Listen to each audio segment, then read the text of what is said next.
Party ने जम्मू के प्रबुद्धजनों को मिलने का मुझे मौका दिया और आप सब पार्टी के निमंत्रण पर यहां आए, इसलिए मैं हृदय से आप सबका दिल की गहराइयों से स्वागत भी करता हूं और अभिनंदन। मीडिया के काफी मित्र यहां खड़े हैं, उनको हेडलाइन चाहिए, कुछ ऐसा आए जो दिल्ली की हेडलाइन बने, मगर शायद उनको निराशा होगी क्योंकि आज मेरा विषय बिल्कुल अलग है।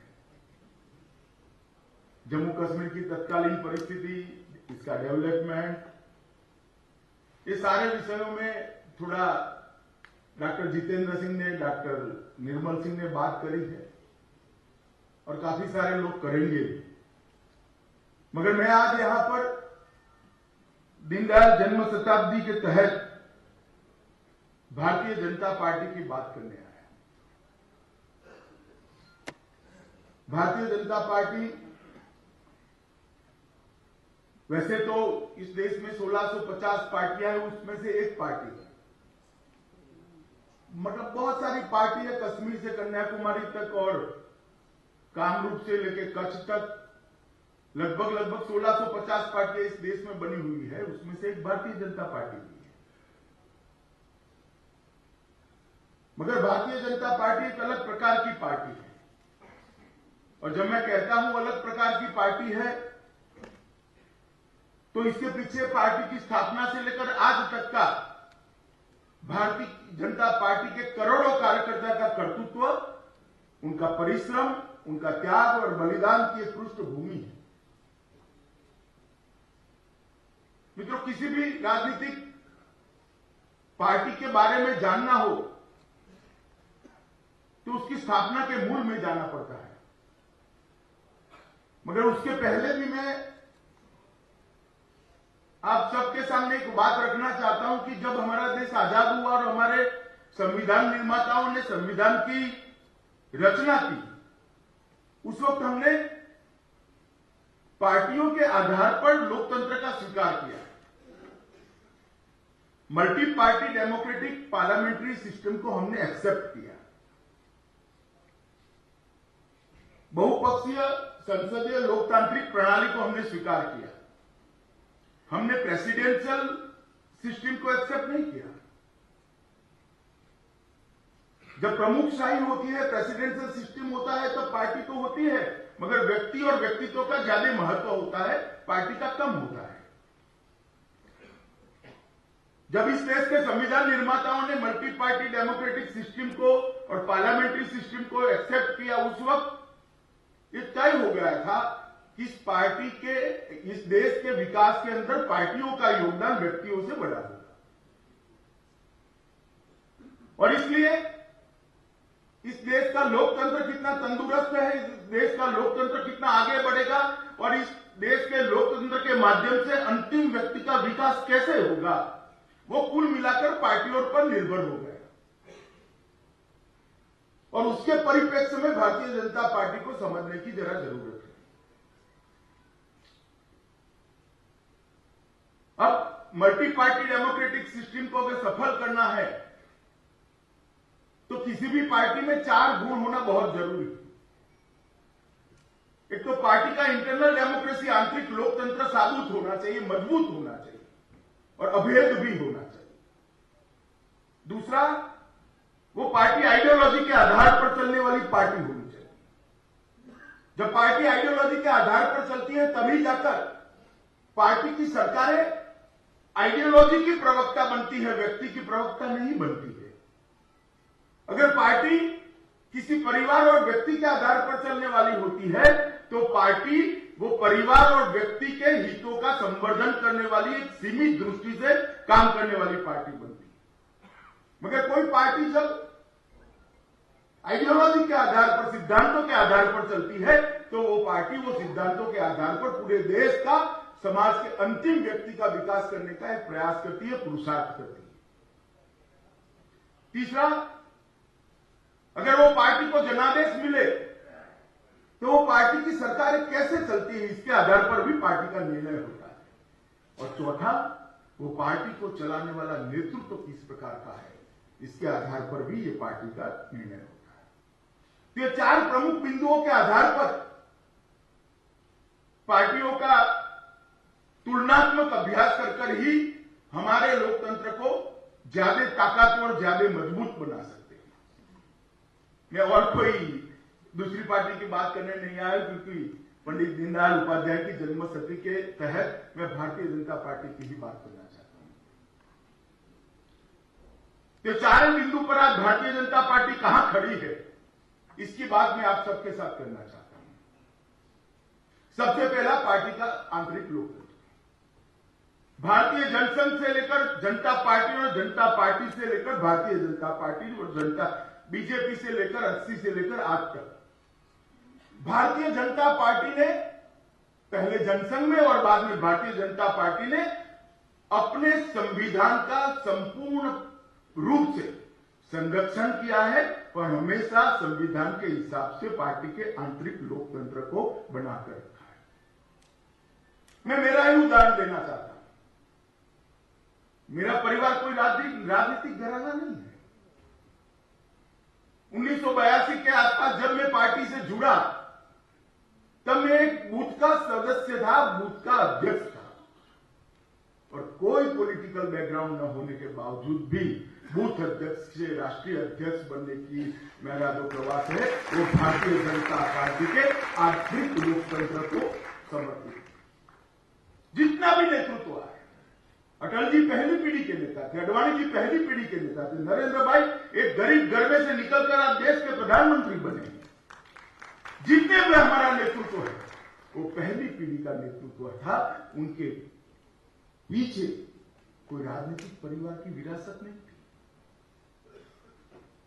उन्होंने इस पार्टी के लिए काम किया, पार्टी के सिद्धांतों के लिए जीवन जिया और समाज में अपनी स्वीकृति करते करते पार्टी को अपनी सीढ़ी बनाते बनाते पार्टी को बढ़ाते बढ़ाते खुद भी बढ़ते गए और देश का नेतृत्व किया। और यही अपेक्षित है आंतरिक लोकतंत्र में। मित्रों, आप इतना बड़ा खींचो खींचे हॉल बना है, मुझे आप कोई बताओ मेरे बाद में भारतीय जनता पार्टी का अध्यक्ष कौन बनेगा? बता सकता है कोई? बता सकता है? और कांग्रेस में सोनिया जी के बाद कौन बनेगा बताओ? सारे लोग बना लेंगे। फारूक साहब के तो रहते ही बन गए। मेरा इतना ही कहना है मित्रों, भारतीय जनता पार्टी ने लोगों के बीच में से जो अपने क्षमता के आधार पर, अपनी निष्ठा के आधार पर, अपने पुरुषार्थ के आधार पर, जो कर्तृत्व के आधार पर बाहर निकलते थे, उनको एक प्लेटफॉर्म दिया और देश का नेतृत्व मंजे हुए नेतृत्व के हाथ में गया है। ये अंतर कितनी भी पार्टियों का हिसाब किताब कर दीजिए, समाजवादी पार्टी तो नेताजी के बाद, मुलायम सिंह जी के बाद अखिलेश, बहुत सारी पार्टियां हैं, बहुत सारी, मैं नाम देना नहीं चाहता। आप एक से एक उठाकर देख लो, पूरे 1650 पार्टियों के लिस्ट में कम्युनिस्ट पार्टी और भारतीय जनता पार्टी, 2 ही पार्टी ऐसी है जिन्होंने आंतरिक लोकतंत्र को साबुत रखा है और आज भी संभाल रहे हैं। अब जिस पार्टी में आंतरिक लोकतंत्र है वही लोकतंत्र की रक्षा कर सकती है, वही लोकतांत्रिक मूल्यों को तवज्जो दे सकती है, वही लोकतांत्रिक मूल्यों को आगे बढ़ा सकती है। जिस पार्टी में आंतरिक लोकतंत्र नहीं है, वो जिस पार्टी एक परिवार के स्वार्थ के निहित रक्षण के लिए सीमित हो चुकी हो, वो देश का भला नहीं कर सकती, वो उस पार्टी के नेतृत्व करने वाले परिवार का ही भला करे। उनकी नीतियां, उनके स्टैंड, मतलब उनको जो अलग अलग इश्यू पर स्टैंड लेने पड़ेंगे, वो देश के लिए नहीं होंगे, उनके नेतृत्व को समर्पित होंगे।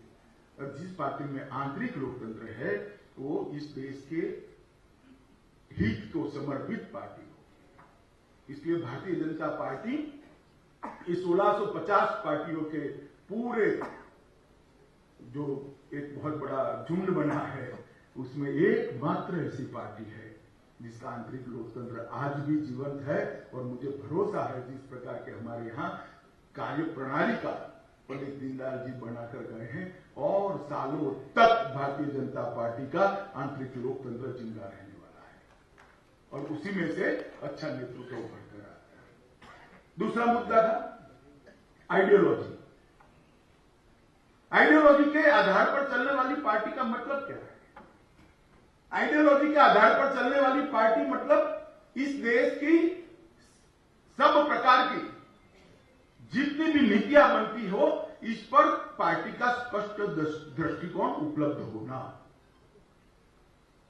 और वो दृष्टिकोण में सातत्य रहना, और पार्टी वो दृष्टिकोण के आधार पर, वो सातत्यपूर्ण दृष्टिकोण के आधार पर देश के लोकतंत्र के अंदर अपना पक्ष रखे।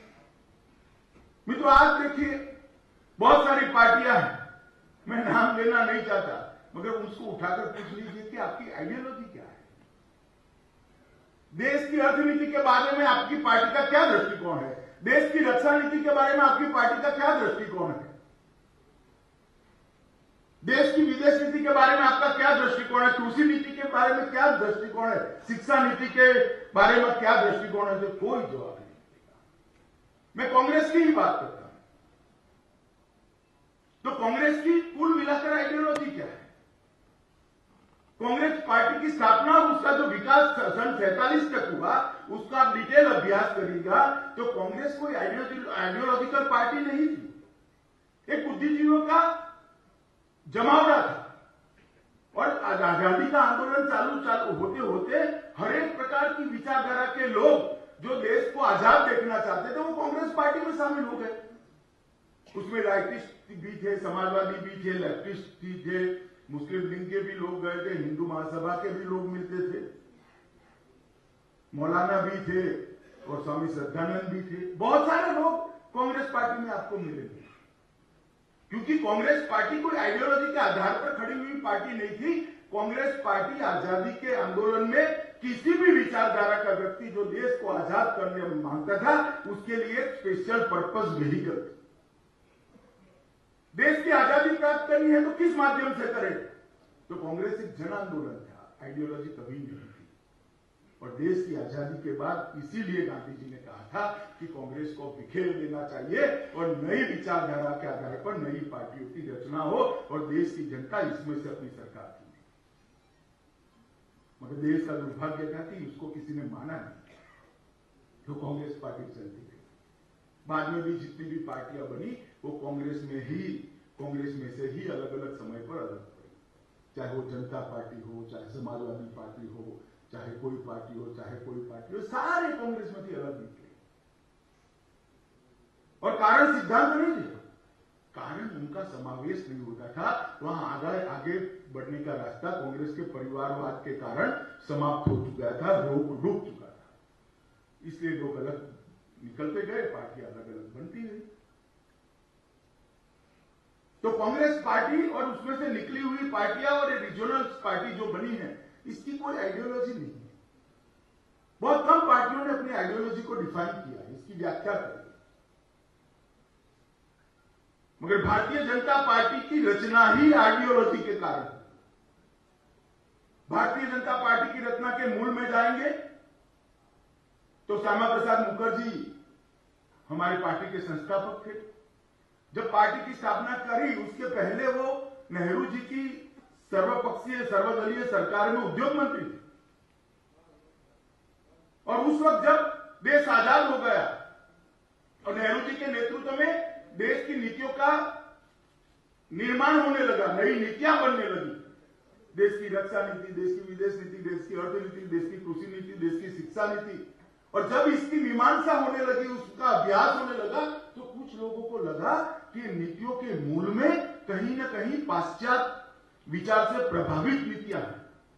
ये नीतियों के मूल में इस देश की मिट्टी की सुगंध नहीं है, इस देश के संस्कार की झलक नहीं है, इस देश का संस्कार नहीं दिखाई पड़ता है। तो इन नीतियों पर अगर देश आगे बढ़ता है तो 25, 50, 100 साल के बाद ये देश भटक जाएगा और वापिस निकलने का रास्ता नहीं। तब कुछ लोगों ने, 8-10 लोगों ने इकट्ठा होकर भारतीय जनसंघ की स्थापना की थी। उस वक्त उनको दूर दूर तक कल्पना नहीं थी कि जनसंघ को कभी कोई म्यूनिसिपैलिटी में भी सत्ता मिलेगी। सत्ता प्राप्त करने का सवाल ही नहीं था, क्योंकि आजादी का सारा यश कांग्रेस पार्टी के अकाउंट में जमा हो गया था। जवाहरलाल नेहरू की लोकप्रियता मध्याह्न पर थी। और उस वक्त इस प्रकार के करप्शन के मुद्दे भी नहीं थे, कांग्रेस में भी देशभक्त लोग थे। परंतु नीतियां ऐसी बन रही थी जो आगे जाकर देश को गलत रास्ते पे ले जाती, इसलिए जनसंघ की स्थापना करी। और स्थापना करने का कारण सत्ता प्राप्त करना नहीं था, स्थापना करने का कारण एकमात्र कारण था कि एक वैकल्पिक नीतियां इस देश की जनता के सामने रखे, क्योंकि जब ये नीतियां गलत साबित हो तो एक विकल्प देश के सामने नीतियों के रूप में उपस्थित हो। इसलिए भारतीय जनसंघ की यात्रा शुरू हुई, जो आज भारतीय जनता पार्टी तक पहुंची। तो भारतीय जनता पार्टी की तो स्थापना ही आइडियोलॉजी के प्रतिपादन के लिए हुई, और आइडियोलॉजी के आधार पर चलने वाली पार्टी राजनीति में होनी चाहिए, इसके लिए मैं इस पर बाद में बात करूंगा। तीसरा मुद्दा है संविधान के स्पिरिट को सच अर्थ में नीचे तक पहुंचाना। अल्टीमेटली डेमोक्रेसी के अंदर पार्टियां क्यों बनती हैं?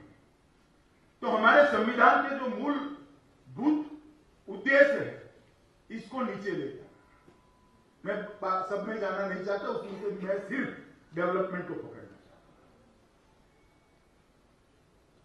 हमारे संविधान निर्माताओं ने विकास का एक मॉडल की कल्पना की थी, जिसमें सबसे नीचे खड़े हुए व्यक्ति को विकास स्पर्श करना चाहिए, उसको टाटा बिरला जितना ही अधिकार मिलना चाहिए, उसके बच्चों को भी स्वप्न देखने का अधिकार मिलना चाहिए। इस प्रकार का संविधान, इस प्रकार की डेमोक्रेसी की कल्पना, जिसको दीनदयाल उपाध्याय जी ने बाद में अंत्योदय नाम दिया। अगर इस प्रकार का विकास बनाना है, इस प्रकार का कल्याण राज्य बनाना है, तो कल्याण राज्य बनाने के लिए विकास करने वाली सरकार बनानी चाहिए। इस प्रकार की सरकारें आनी चाहिए जिसका विकास का मॉडल सर्वसमावेशक हो, जिसके विकास के मॉडल में सबका समावेश होता हो, और जिसका विकास का मॉडल सर्वस्पर्शीय भी हो, जिसका विकास का मॉडल सर्व लोगों को स्पर्श करने वाला भी हो। तो सर्वसमावेशक सर्वस्पर्शीय विकास का मॉडल जिसका हो, ऐसी सरकारें बननी चाहिए। और मित्रों, आज देश के आजादी के 7 दशक के बाद इस देश के सामने 4 प्रकार की सरकारें हैं, केंद्र में भी और राज्यों में भी। एक सरकार है कांग्रेस की, जो लंबे समय तक चली, उनका परफॉर्मेंस भी अब रिकॉर्ड पर है। सब कुछ आजकल साइट पर मिल जाता है, आंकड़े आप डाउनलोड कर देख सकते हो, आप सब प्रबुद्ध जन हो। दूसरा मॉडल है कम्युनिस्ट सरकारों का, ये भी कुछ राज्यों में लंबे समय तक चली है, उनके विकास के आंकड़े भी आज सब जगह पे उपलब्ध है। तीसरा मॉडल है प्रांतीय सरकार, प्रांतीय दलों की सरकारों का, सपा, बसपा, जदयू, ये सारे लोगों ने भी सरकारें चलाई है। और चौथा मॉडल है भारतीय जनता पार्टी की सरकार का। मेरा तो आग्रह है इस देश के बुद्धिजीवियों को, मेरा तो आग्रह है इस देश के राजनीतिक पंडितों को, मेरा आग्रह है इस देश के परफॉर्मेंस के विश्लेषण करने वाले पंडितों को कि चारों प्रकार की सरकार का मॉडल का विश्लेषण कर उसका एक तुलनात्मक स्टडी करना चाहिए। मित्रों, हमने किया है, और चारों प्रकार की सरकारों में सबसे ज्यादा अच्छा काम अगर किसी सरकारों ने किया है तो वो भारतीय जनता पार्टी ने। कोई मुझे डिस्प्यूट कर सकता है, क्योंकि मैं भारतीय जनता पार्टी का कार्यकर्ता हूं, मगर डेमोक्रेसी के अंदर सबसे बड़ा मापदंड क्या होता है? तो जनादेश होता है। भारतीय जनता पार्टी की सरकार जहां बनी, चाहे वो गुजरात हो, मध्य प्रदेश हो, छत्तीसगढ़ हो, राजस्थान हो, अब महाराष्ट्र, हरियाणा, उत्तर प्रदेश, उत्तराखंड, असम, झारखंड, सब जगह पे बार बार जनादेश भारतीय जनता पार्टी को मिला है। मित्रों, यही बताता है कि भारतीय जनता पार्टी ने विकास के मामले में सर्वस्पर्शीय सर्वसमावेशक विकास का एक मॉडल है। नरेंद्र मोदी जब गुजरात के मुख्यमंत्री थे, उस वक्त ये मॉडल की शुरुआत हुई और उसके बहुत अच्छे परिणाम आए। मित्रों, आज भारतीय जनता पार्टी, भारतीय जनसंघ से भारतीय जनता पार्टी की यात्रा को यहां खड़े रहकर देखते हैं तो उसकी विकास ही बताता है कि भारतीय जनता पार्टी की आइडियोलॉजी और भारतीय जनता पार्टी के नेतृत्व की स्वीकृति कितनी बड़ी। 10 सदस्यों से पार्टी शुरू हुई थी, आज 11 करोड़ सदस्य है। विश्व की सबसे बड़ा राजनीतिक संगठन भारतीय जनता पार्टी। 1387 विधायक है, 300 के आसपास सांसद है। 13 भारतीय जनता पार्टी की शुद्ध सरकार है, 4 भारतीय जनता पार्टी जिसमें हिस्सेदार है। इस प्रकार की सरकार है। देश के 60% भूभाग पर और 70% जनसंख्या पर आज भारतीय जनता पार्टी का शासन है। और वही दर्शाता है कि भारतीय जनता पार्टी का विकास का मॉडल कितना स्वीकृत हुआ है। और नेतृत्व श्यामा प्रसाद मुखर्जी, पंडित दीनदयाल उपाध्याय, अटल बिहारी वाजपेयी, अडवाणी जी, कुशाभाऊ ठाकरे, सुंदर सिंह भंडारी, राजमाता सिंधिया, मुरली मनोहर जोशी, कितने त्यागी बलिदानी कार्यकर्ताओं ने जीवन का क्षण और शरीर का कण कण इस पार्टी और विचारधारा के लिए दे दिया। बहुत सारे लोग, नानाजी देशमुख जैसे वरिष्ठ व्यक्ति, इन्होंने 60 साल की उम्र में ही राजनीति को छोड़कर एक नया प्रेरक उदाहरण राजनीति के अंदर प्रस्तुत किया। कैलाशपति मिश्र, बहुत सारे ऐसे लोग पूरा जीवन देकर निकले और एक पार्टी को कारवा को यहां तक पहुंचाया। तो पार्टी के आंतरिक लोकतंत्र के मामले में आज भारतीय जनता पार्टी सर्वश्रेष्ठ है। सिद्धांतों के मामले में एक ही सिद्धांत पर आधार पर चलने वाली पार्टी है। डेवलपमेंटल मॉडल के मामले में सबसे अच्छा developmental model Bharatiya Janata party का है और नेतृत्व भी भारतीय जनता पार्टी ने देश को बहुत अच्छा दिया है। चारों मामलों में भारतीय जनता पार्टी आज सबसे ऊपर है। और आज नरेंद्र मोदी जी की जो सरकार चल रही है देश में, वो सरकार ने एक नए प्रकार की आशा, एक नए प्रकार का उत्साह, एक नए प्रकार के जोम का सर्जन देश की जनता के अंदर किया है।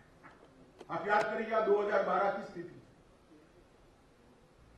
क्या स्थिति थी इस देश में। इसके देश का युवा बेरोजगारी के कारण हतोत्साह था, उसको देश का भविष्य दिखाई नहीं पड़ता था। आक्रोशित युवा आंदोलित होकर रोड पर उतर आया था। महिलाएं असुरक्षित थी, देश की सीमाओं की सुरक्षा का कोई ठोर ठिकाना नहीं था। विश्व में देश की साख नीचे से नीचे गिरती जाती थी। देश के प्रधानमंत्री जब दुनिया में जाते थे तो कहीं पर इसको कोई पूछने वाला नहीं था। वो जाते थे और चले आते थे, किसी को मालूम भी नहीं पड़ता था। और कई बार तो जाते थे, साथ में 2 पन्ने अंग्रेजी में लिखकर जाते थे।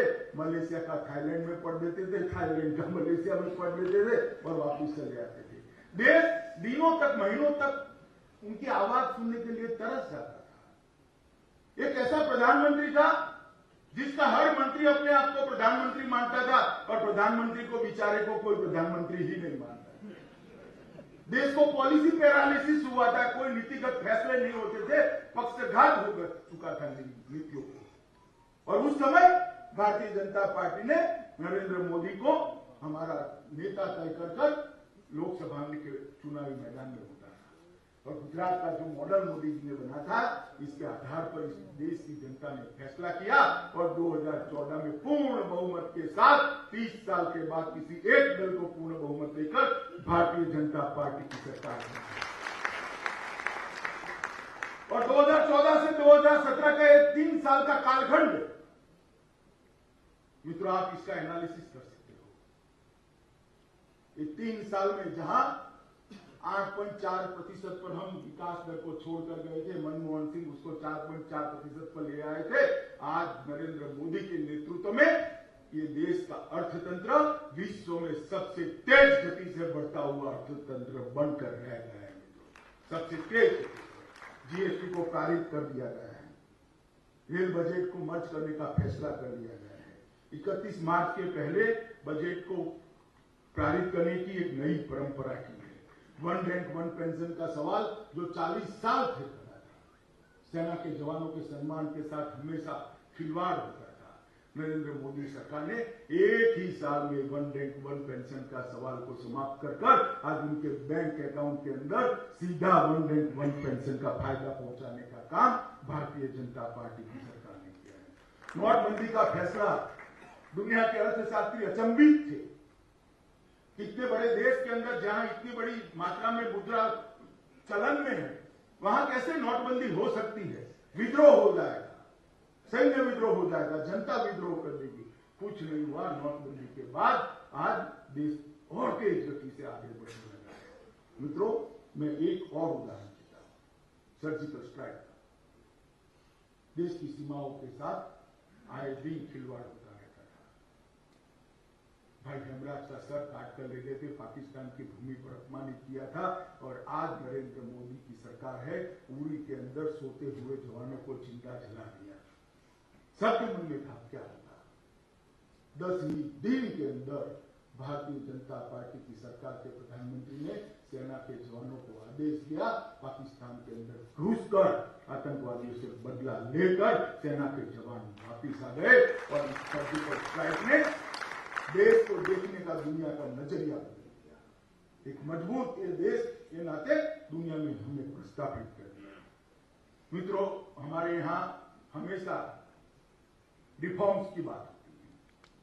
भारतीय जनता पार्टी रिफॉर्म्स से भी आगे निकली है। मैं एक ही उदाहरण इसका देना चाहता हूं। नरेंद्र भाई की सरकार आई, भाजपा की सरकार आई, उसने निर्णय किया कि जो एलपीजी का गैस का सिलेंडर है, वो सिलेंडर की जो सब्सिडी है वो सीधे बैंक खाते में जमा करें। सब लोगों को लगा कि भाई इसमें क्या है। पहले इतना रेट कम करते थे, वहां डायरेक्ट दे देते, अब बैंक में डालोगे उल्टा परेशानी बढ़ेगी। पहले आप डालोगे, बाद में वो देंगे और ये सारा तकलीफ होगा। आपको आश्चर्य होगा मित्रों, 14,000 करोड़ रुपए का सब्सिडी बच गया, क्योंकि जितने भी बेनामी फर्जी कनेक्शन थे उनका बैंक अकाउंट ही नहीं था, वो सब्सिडी देना बच गया और देश का 14,000 करोड़ रुपया। उसके बाद में नरेंद्र भाई ने एक अपील की कि सब्सिडी जो होती है वो गरीब के लिए होती है, जिस पर ईश्वर की कृपा है, जो संपन्न है, जो अपना जीवन अच्छे से व्यतीत कर सकते हैं, वो क्यों सब्सिडी ले। उन्होंने गिव इट अप नाम की एक अपील कर देश की जनता को कहा कि जो संपन्न है, जिस पर ईश्वर की कृपा है, वो सब्सिडी न दे, ऐसा मैं अपील करता हूं। लाल बहादुर शास्त्री ने पाकिस्तान के युद्ध के वक्त चावल खाने न खाने की अपील करने के बाद किसी पहले प्रधानमंत्री ने ऐसा अपील करने का साहस किया था और 1,40,00,000 लोगों ने सब्सिडी लेना अपने आप बंद कर दिया। मित्रों, 1,40,00,000। और बाद में क्या, 14,000 करोड़ रुपया वो बचे, 1,40,00,000 लोगों का ये सब्सिडी बचता है। उसको करना क्या, उसको बजट के अंदर मर्ज नहीं किया। उसके बाद में उन्होंने निर्णय किया, इस देश में कई गरीब माताएं ऐसी है जो कंडा और लकड़ी जलाकर खाना पकाती है, उसके घर में धुएं से सिगरेट की आदत न होते हुए भी उसके फेफड़े में हर रोज 400 सिगरेट जितना धुआं चला जाता है। उसका बच्चा बचपन में ही टीबी का शिकार हो जाता है, उसका बूढ़ा ससुर घर में बैठते हुए जल्दी मृत्यु के शरण हो जाता है, उसके घर में उजाला लेना चाहिए। इसलिए उज्ज्वला योजना की और देश की 5 करोड़ महिलाओं को, गरीब महिलाओं को 2019 के पहले उज्ज्वला योजना के तहत सब्सिडी वाला गैस का सिलेंडर देने का काम किया और आज 2 करोड़ महिलाओं को सिलेंडर दे भी दिया। जो लोग रिफॉर्म्स की बात करते थे, रिफॉर्म्स के से भी 3 कदम आगे ट्रांसफॉर्मेशन का परिचय नरेंद्र भाई ने दिया। सुधार नहीं, आमूलचूल परिवर्तन कैसे हो सकता है एडमिनिस्ट्रेशन में, उसका एक बहुत उम्दा उदाहरण दिया। जनधन योजना के तहत 28 करोड़ 11 लाख लोगों के बैंक अकाउंट खोले।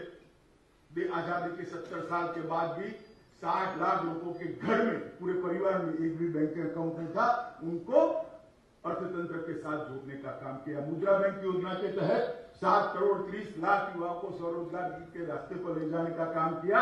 और रोजगारी का मतलब सिर्फ नौकरी नहीं होता है, इतना बड़ा देश नौकरियों के आधार पर नहीं चल सकता है। स्वरोजगारी नाम का एक नया एवेन्यू भी रोजगारी के मामले में होता है, वो करा। बेनामी संपत्ति के लिए कठोर कानून बनाया, सेल कंपनियों पर एक कठोर कार्यवाही करते काला धन को रोकने की शुरुआती भीम ऐप को पॉपुलर कर आज डिजिटल ट्रांजैक्शन की दुनिया में सबसे पॉपुलर भीम ऐप आज दुनिया में बना हुआ है। यूरिया के दाम 40 साल के बाद पहली बार कम करने का काम किया। नीम कोटेड यूरिया कर उसकी कालाबाजारी को रोका और यूरिया की उपलब्धि भी बढ़ाई। प्रधानमंत्री फसल बीमा योजना सॉइल हेल्थ कार्ड, इसके माध्यम से किसानों की आय बढ़ाई, ई मंडी की शुरुआत करी। 13,000 गांवों में 3 साल में 13,000 गांव ऐसा था जहां घंटा 2 घंटा 5 घंटा छोड़ो बिजली का खंभा भी नहीं था। ये 13,000 गांवों में बिजली पहुंचाने का काम ये भारतीय जनता पार्टी की नरेंद्र मोदी सरकार ने किया। इंद्रधनुष के तहत 8 करोड़ से ज्यादा नवजात बच्चों का टीकाकरण किया। स्किल इंडिया, स्टार्टअप इंडिया और स्टैंड अप इंडिया के माध्यम से युवाओं को एक वैश्विक प्लेटफॉर्म देकर विश्व के युवाओं के साथ स्पर्धा करने का आह्वान किया। और कई सारी ऐसी समस्याएं जिसका सरकार से कोई लेन देन नहीं था। स्वच्छता, कोई लेन देन नहीं था सरकार का। जेंडर रेशियो, बेटी बचाओ बेटी पढ़ाओ और नदियों का शुद्धिकरण, नमामि गंगे योजना के जन आंदोलन बनाकर तीनों समस्याओं को एड्रेस करने की शुरुआत नरेंद्र भाई ने की। मित्रों, आप सोच सकते हो एक परिवार में जब शौचालय नहीं होता है और 16 साल की बच्ची सुबह शौच करने के लिए कुदरती प्रक्रिया के लिए बाहर जाती है और गांव के लोग उसको देखते कितनी शर्म उसके मन के अंदर उपस्थित होती होगी, उसका आत्मविश्वास मारा जाता है। अभी तो उसका जीवन शुरू होना है। ये 16 साल की बच्ची देश को क्या कंट्रीब्यूट कर पाएगी जब उसका खुद का आत्मविश्वास ही चला गया होगा। 7 करोड़ परिवारों को घर में शौचालय देने का काम नरेंद्र मोदी ने कर करोड़ों बच्चियों को आत्मसम्मान के साथ जीने का रास्ता दिया। क्योंकि इस प्रकार के काम कभी इस देश में सोचे नहीं जाते। इस प्रकार के काम किसी प्रधानमंत्री को, राजनीतिक पार्टी को तभी सोचने में आते हैं जब वो पार्टी आइडियोलॉजी के आधार पर, विचारधारा के आधार पर चलती है, लोक कल्याण के रास्ते पर चलती है। ये काम नरेंद्र मोदी सरकार ने किया। जम्मू कश्मीर के लिए भी काफी कुछ है मेरे कहने के लिए, कुछ तो कहा है, फिर भी 2 AIIMS, IIM, 5 medical college, 80,000 crore रुपए की सहायता, जन धन योजना में 21.58 लाख के खाते, प्रधानमंत्री मुद्रा योजना के तहत लगभग 90,000 से ज्यादा युवाओं को रोजगार। 14वें वित्त आयोग में पहले जब 19,000 करोड़ रुपया मिलता था उसी जगह 58,000 करोड़ रुपया, 3 गुना राशि बढ़ाई गई है। और जो हिस्सेदारी करों में थी और गारंटी रेट को भी 19,000 की जगह 65,000 कर किया, मतलब 3 गुना वृद्धि। बहुत लंबी सूची में कहना नहीं चाहता, मगर मैं इतना निश्चित रूप से कह सकता हूं जम्मू कश्मीर के लिए और विशेषकर जम्मू के लिए जब से नरेंद्र मोदी सरकार बनी है जो किया है वो 50 साल में कभी। बहुत लंबी सूची है, मेरे पास समय नहीं है क्योंकि आज मेरा विषय भी मैं आपको क्या किया है वो कहकर क्या करना चाहिए कहने के लिए नहीं आया। मेरा आज का आशय मेरी पार्टी का परिचय कराना था। तो मेरी पार्टी को जिस प्रकार से देश में समर्थन मिला है, मैं चाहता हूं कि इस सीमावर्ती राज्य के अंदर जम्मू कश्मीर भी भारतीय जनता पार्टी का घर बने, घर। और यहां हमेशा से एक मजबूत राष्ट्रवादी ताकतों का एक अंगद की तरफ पैर बना है। और इसके लिए आज भारतीय जनता पार्टी ने कार्यक्रम आयोजित किया है। दीनदयाल जन्मशती के उपलक्ष्य में मेरा एक विनम्र प्रयास था कि भारतीय जनता पार्टी बाकी पार्टी की अपेक्षा किस तरह से काम कर रही है, संगठनात्मक काम, सरकारों के काम और हमारे सिद्धांतों का आपके सामने एक छोटा सा परिचय रखूं। आप सब ने यहाँ पधार कर और इतनी शांति से मुझे सुनकर हमारे कार्यक्रम को सफल बनाए, इसलिए बहुत बहुत धन्यवाद कहकर मेरी बात को समाप्त करता हूँ, वाणी को विराम देता हूँ। भारत माता की जय।